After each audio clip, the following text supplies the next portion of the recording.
Hi everyone and welcome to my updated Rathma Necromancer guide. This is the best solo farming build for Necromancers and one of the best farming builds in general in the game. And I made a guide for this long ago, so I wanted to get a new version out with all the new learnings over time that I have acquired. I also spent a few hours rewriting the max roll guide on this actually with a bunch of updates. So if you want to see the written version, I have the link in the description as well. And here I just want to prepare you guys for season 26 and onwards until whenever Necromancer is gonna receive another big update. I assume this is probably gonna stay the best. So this build is based around Army of the Dead, and the idea is you command a huge amount of skeletons and revives, and they buff you through the set bonus to deal more damage with Army of the Dead, which is this massive like skeleton army that locks everything together. This is the Death Valley rune, the physical version. And like this, you deal massive amounts of nuke damage every few seconds or so. And this is a very long cooldown skill, and it resets really quickly, as you can see on the bottom on the skill bar, in a matter of seconds from your minions hitting enemies. So the more you have and the faster they hit, the faster it resets, and like this you can nuke over and over. For farming, this is actually a rather smooth build, besides the fact that it's kind of squishy. But you can play around this, and there's also options to make it more tanky and more like easily playable. So it is still gonna perform well almost no matter what. Aside from this, it is also a formidable like around A tier pushing build. So it won't win like the overall leaderboard on the Necromancer, but there is the Rathma leaderboard, and it is fairly solid if you want to go to the highest tiers. So let's jump into the setups here. This is the defeat planner, and there is actually a lot of different variants. So first of all, there is a physical and there's a poison variant of this. And both of these are actually extremely close to the point where they pretty much beat the same GR tiers, at least in pushing. But for farming, generally you have this added value of knocking enemies together with the Death Valley, the physical rune. So this is usually what you prefer there. And this poison variant is mostly a solo push or like a group build where grouping up enemies is not really so important because it's more slow paced or you have other people doing it for you. Apart from the cube items and a few other skill choices, they are exactly the same. So we have the Rathma set, as I mentioned, with this huge damage buff to Army of the Dead, depending on the amount of minions. And you have this 2-piece set bonus that resets Army of the Dead. So you want to stack a lot of cooldown reduction, and you want to have all these minions out. You want to have 10 revives and 7 from Command Skeleton. Theoretically, you can get an 18th stack from Command Golem, but it doesn't fit into the build, so this is not worth it. And you also get pretty high 75% damage reduction. There's also a pair of bracers specifically for the set, which is Bonds of Selena, gives you 100% extra damage for Army of the Dead, and double of that bonus against the target of Command Skeleton. So typically you try to command your skeletons on like a yellow elite or also on the boss, you get lots of extra damage from this. And this also buffs you with the Jessup set that we include here for the other 400% damage bonus. So this all is a really good combo, and this also makes it so that you don't necessarily need Banjo Stricken to push to the highest tiers or very close to it. So you can actually get away without it and kill a boss in just a few minutes, even when you're pushing extremely high, like around 140 or higher. So that is doable, and then you can get something like a Gorer or Swiftness, or you can get a very defensive choice like Molten Wildebeest or Esoteric Alteration. So there are some options, but for like the highest end, you probably still want the Stricken to just speed up the boss anyway. Here we have the Crispin Sentence like every other Necro build ever with a Band of Trapped, and we have a Convention of Elements. So there are also some setups that you don't actually have to play with conventional elements. This is a bit of a choice, but conventional elements is actually very strong on Necromancers because you only have 3 elements. And it is pretty much an unconditional around 2/3 extra damage when you don't even look at the timer. And sometimes you can time it for even more damage.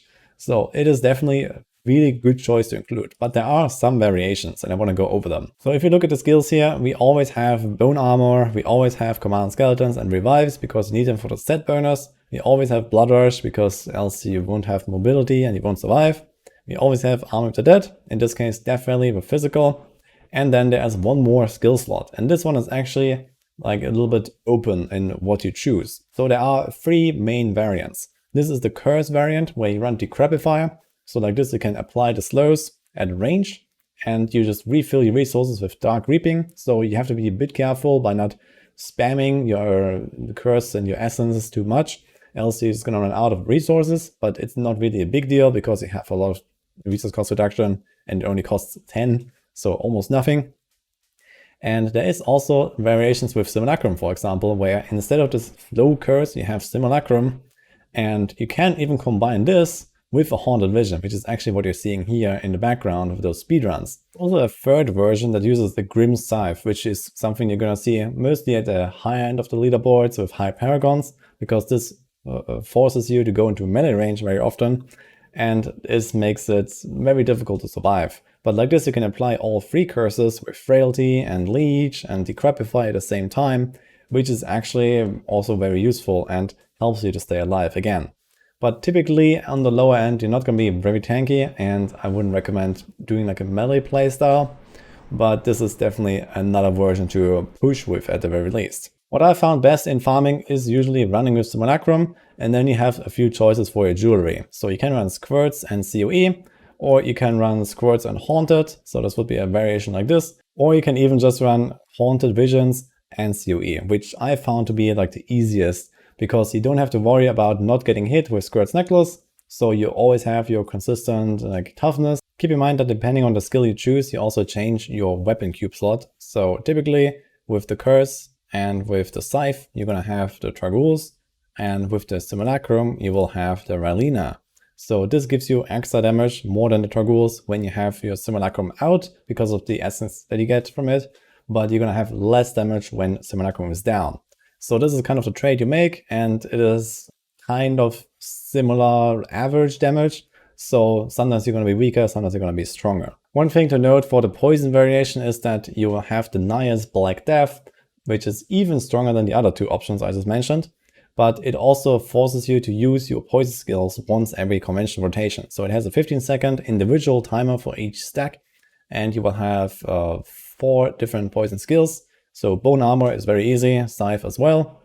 The skill itself is also poison, and then you have the Revive. So typically for the physical builds, it's just revive and forget about it pretty much.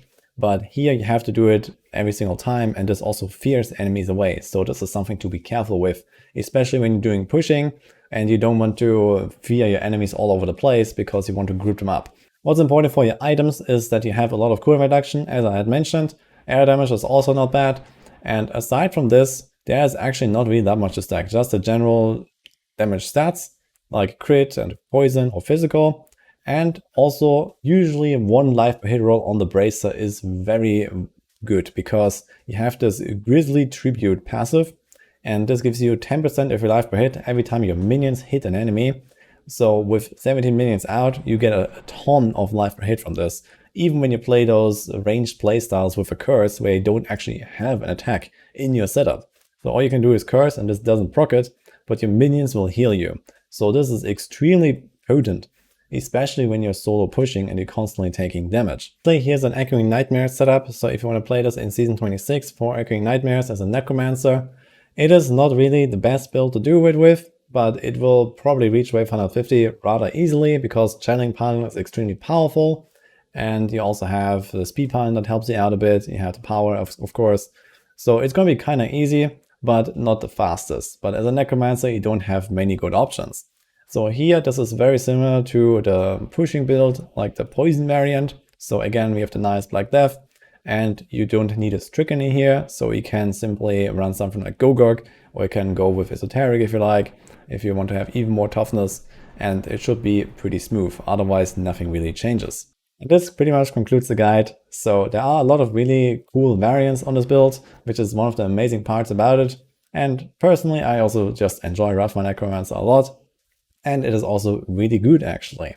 So hope this guide helps you. Hope you like it. Subscribe for more Season 26 guides, and I'll see you guys next time.